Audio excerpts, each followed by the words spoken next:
Welcome to खोलो किताब। आज हम क्लास 6 की वर्कशीट नंबर 26 करेंगे विज्ञान की, जो 5 अक्टूबर को आपको दी गई है। ये वर्कशीट हिंदी मीडियम के स्टूडेंट्स के लिए है। अगर आप इंग्लिश मीडियम के स्टूडेंट हैं तो यहाँ आपको एक लिंक दिख रहा होगा जिस पे आप क्लिक करके इंग्लिश मीडियम में इस वर्कशीट को सॉल्व होते हुए देख सकते हैं। अगर आप चैनल पे नए हैं तो इसको सब्सक्राइब कर दें और वीडियो पसंद आने पे लाइक, कमेंट और शेयर करना ना भूलें। तो चलिए देखते हैं। इस वर्कशीट में हम बात करेंगे पौधों के जानकारी के बारे में कि पौधों में कौन कौन से पार्ट होते हैं और कितने कितने हम डिवाइड कर सकते हैं पौधों को किन किन चीज़ों में। मतलब एक तरीके से पौधों को कितने प्रकार के पौधे होते हैं इसमें।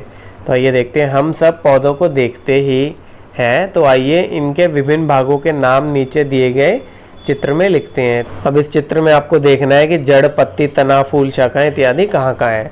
तो आपकी किताब से ही मैं एक ये उठा लेता हूँ। इसमें आपको देखो नीचे से स्टार्ट करते हैं। नीचे क्या है, मूल तंत्र दिया हुआ है जड़। तो ये क्या आ गया आपका, ये आपकी हो गई जड़ यहाँ नीचे। फिर अब इससे ऊपर देखो ये क्या है, ये पत्तियाँ दिख रही हैं। ये देखो आपकी ये हो गई पत्ती और ये भी पत्ती है, तो यहाँ लिख देंगे हम पत्ती। फिर इससे ऊपर ये देखो ये फली दिख रही है आपको पीछे से। ये देखो ये फलियाँ क्या होती है, एक तरीके से फल होता है इस पेड़ का, तो यहाँ लिख देंगे हम फल। अब इससे ऊपर ये देखिए ये यहाँ पे जा रहा है, ये क्या होता है आपका तना या स्तंभ, तो यहाँ हम लिख देंगे तना।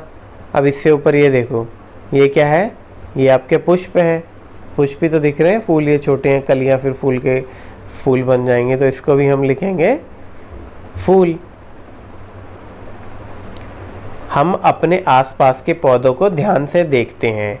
कुछ पौधों तो हमारे घरों में गमलों में भी लगे हुए होते हैं। इन पौधों के तने और शाखाओं को ध्यान से देखें। शाख, अब देखो ध्यान से देख लिया आपने इन पौधे, अपने आसपास में इन पौधों को देखना है। तो पेड़ किस किस पे डिवाइड होते हैं, तो पेड़ 3 प्रकार के कैटेगरी होती है पेड़ों की, पौधों की, शाख, झाड़ी और पेड़। तो आइए देखते हैं शाख क्या होता है। ध्यानपूर्वक देखने पर हमने पाया कि जो पौधे छोटे होते हैं उनमें तने हरे और कोमल हैं, जैसे धनिया और टमाटर आपने देखे होंगे, और पालक हो गया जैसे। तो ये सब होते हैं बिल्कुल शाख वाले, जिनको हम बोलते हैं हर्ब्स भी। उनमें क्या होते हैं कि तने हरे होंगे और बिल्कुल कोमल उसके तने होते हैं। अब उसके बाद आता है झाड़ी। कुछ पौधों के तने कठोर हैं लेकिन मोटे नहीं होते। उनकी शाखाएं तने के आधार अर्थात नीचे से निकलती हैं, जैसे तुलसी और नींबू। अब झाड़ियाँ क्या होती है, इसका दूसरा पार्ट है जिसमें तने तो उनके कठोर हैं पर मोटे इतने नहीं होते हैं, मतलब पतले होंगे और तने हरे भी नहीं होते, और उनकी शाखाएं तने से निचले हिस्से से निकलते हैं। जैसे नींबू हो गया, तुलसी हो गया, उसमें आप कभी भी नोट करना जैसे तना है तो नीचे वाले हिस्से से आपकी शाखाएँ स्टार्ट हो जाएंगी, इसीलिए वो ज़्यादा लंबे भी नहीं हो पाते हैं। और झाड़ी मतलब एक को बोलते हैं इंग्लिश में श्रब्स। तो इसके उदाहरण क्या है, जैसे तुलसी हो गई, आपका नींबू हो गया या गुलाब का फूल हो गया, सब आते हैं झाड़ी में। फिर आपका है पेड़।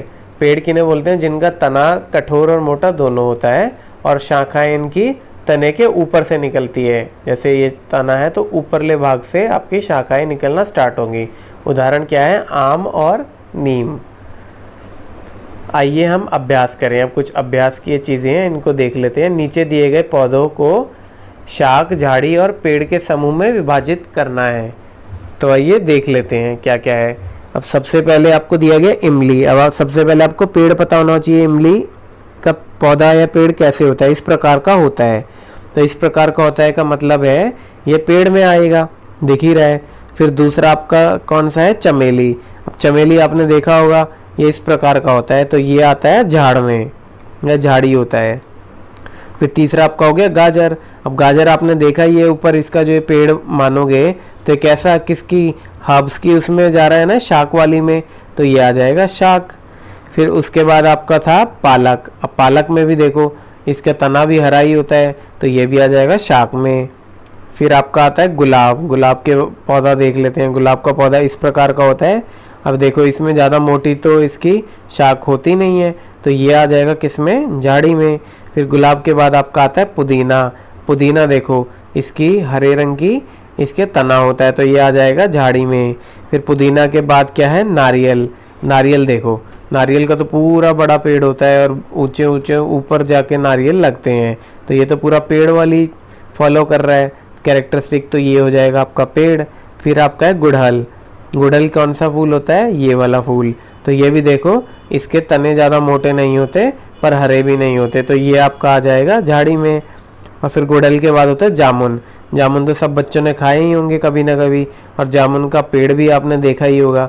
तो ये होता है पूरा पेड़, जिसका तना भी देखो मोटा होता है और ये लंबा भी होता है। तो ये आता है जामुन आपका पेड़ में। तो ये आपने अभी देख ही लिया है। तो अब मैं आपको एक टेबल फॉर्म में बना देता हूँ इसको, ताकि आपको आसानी से ये समझ में आ जाए।